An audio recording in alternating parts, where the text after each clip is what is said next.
পাৰিবলৈ পাইছো এফালে পিতামহৰ গালি আনফালে দুৰ্যোধনৰ কি হ'ল সৰমইনা তোৰ মূৰটো হৈছে চালা সপোনে মৰি বিয়াজি মাৰিব কোনে মাৰিব কাক মাৰিব চুপতি বন্ধ কৰিছো ঘৰখন সৰু বুলিবলৈ কোন আছে তই আৰু মই আমি দুটাই সকলোবোৰ অৰ্ডাৰ পালন কৰিব লাগে 9 বাজিবৰ হ'ল অলপ সময় পাছতে ৰাজকুমাৰী আহি এইখন ঘৰত প্ৰৱেশ কৰিব আমি পিতামহে কি অৰ্ডাৰ দিছিল পুৰি নহয় কিনা কৰি চাফাই পদলি মুখটো চোৱা গৈছোন একেবাৰে সোমাই ভাত খাব কৰিছো বুজিছা আৰু ফুলৰ টাববোৰ সঁচা নকৰিম নহয়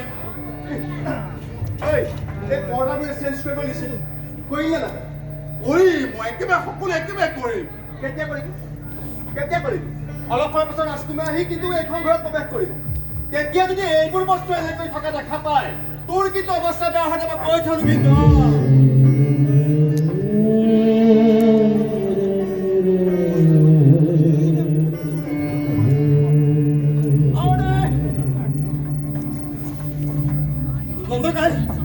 দেউতাৰ এতিয়ালৈকে এইবোৰ বন্ধ কৰিব হোৱা নাই নেকি তোমাৰ প্ৰথমতে বন্ধ কৰিবনে যিজন শিষ্য কিবা গোটাই লৈছে দুইজন বহি ললে ভোক একেবাৰে পাহৰি যায় বুজিছা গাড়ীখন লৈ বুলি বজাতে ঠিক দাদা তুমি আজিও কিন্তু যাবলৈ ওলাইছা কিয় মই যে চৰকাৰী চাকৰি সিহঁতৰ কি পাহৰি গ'ল নেকি মনত আছে কিন্তু এটা কথা তুমিও মনত ৰখাটো দৰকাৰ এইখন ঘৰৰ একমাত্ৰ ছোৱালী প্ৰিয়ংকা গোস্বামীৰ তুমি একমাত্ৰ ককায়েক মানে আজি তোমাৰ একমাত্ৰ ভনীজনী 5 বছৰৰ পাছত মুম্বাইৰ পৰা মেডিকেল শিক্ষা শেষ কৰি এইখন ঘৰলৈ উভতি আহিব এইটো সময়ত তুমি ইয়াত থকাৰ দৰকাৰ দাদা কিন্তু ঘৰৰ ছোৱালী ঘৰলৈ আহিব এই বুলি মই ডিউটি পাতি বহি থাকিব পাৰোঁ নেকি দাদা তুমি কথাটো কিয় বুজি পোৱা নাই টিকুবাক ফোন কৰি সকলোকে ঘৰত থাকিবলৈ কৈছে চোৱাচোন নবৌ আজি ঘৰত নথকা 3 দিনে হ'ল আৰু তুমিও যদি আজি নাথাকা শুন মোৰ ডিউটিৰ কথা মই জানো এইবোৰ সৰু সৰু কথাত মই এনেকৈ বহি থাকিব নোৱাৰো বুজিছ তোৰ কাৰণে তুমি মাহত 10 দিন ডিউটি নকৰাকৈ থাকিব পাৰা নিজৰ ভনীজনীৰ কাৰণে এটা দিনো নোৱাৰো দাদা বিকু ঘৰৰ ছোৱালী ঘৰলৈ আহিব তাইৰ কাৰণে ইয়াত মই ৰখি ইয়াত মই মেল মিটিং পাতি থাকিব নোৱাৰো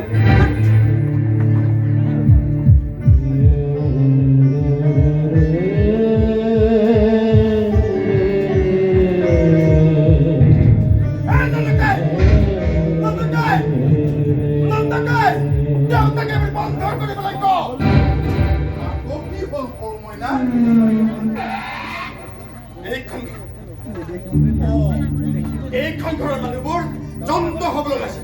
যন্ত্ৰ যিখন ঘৰত মৰম স্নেহৰ কোনো মূল্য নাই সেইখন ঘৰত সংগীতৰ কি প্ৰয়োজন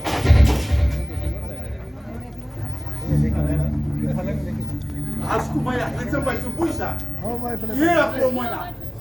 পৰ্দা চিটটো লগোৱাই নাই নহয় কৈছো মৰিলো আজি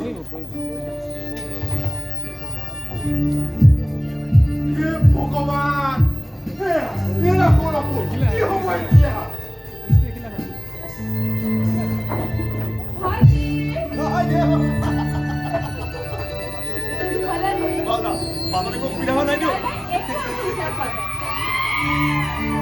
মাজনী আগতে মই বেগটো লৈ যাওঁ দিয়া পিছত তোমাৰ পৰ্দা চিট নলগা গালিটো খাম আগতে বেগত কি আনিছা মই তাকে খাই লওঁগে বুজিছা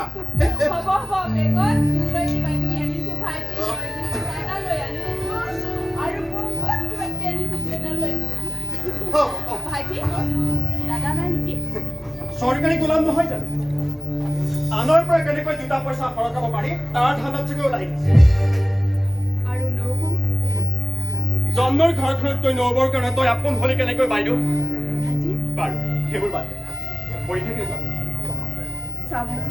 তই মোতকৈ 4 বছৰ সৰু মইতো কোলাত ডাঙৰ দীঘল কৰা মনত আছে ভাইটি কিন্তু মই যাৰ কোলাত ডাঙৰ হৈছিলো তেওঁ আজি সকলোতকৈ মোৰ একজামৰ খবৰ আগতে ল'ব লাগিছিল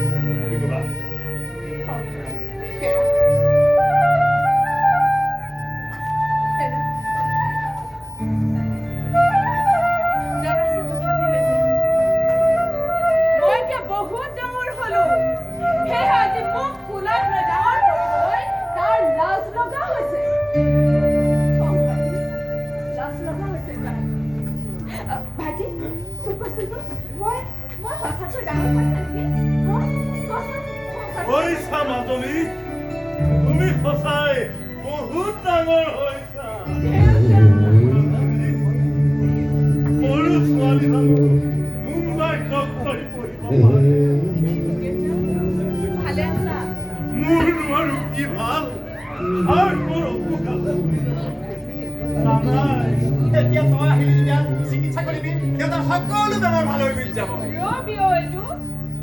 মই ডাক্তৰী পঢ়ি আহিছোঁ ৰিজাল্ট দিয়াই নাই আগতে ৰিজাল্ট নহ'লে তাৰপিছত চাবি মোৰ বিশ্বাস আছে মাজনী তোমাৰ প্ৰতিটো খোজাৰ ওপৰতে বিশ্বাস আছে মাজনী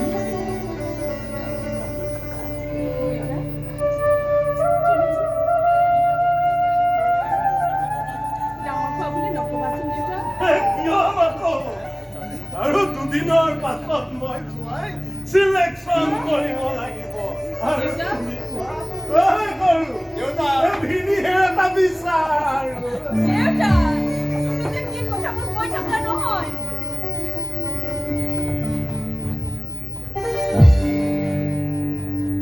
মাজনী ইহঁত দুটাক চিনি পোৱা নাই নেকি মই যে ফোনত মাজে মাজে কওঁ মোৰ পগলা ছাত্ৰ দুজনৰ কথা এজন হ'ল গায়ক আৰু আনজন বাদক ৰাইট তুমি যে মোক ফোনত কৈ থকা খুব ভাল গায় আমি যাওঁ ই মন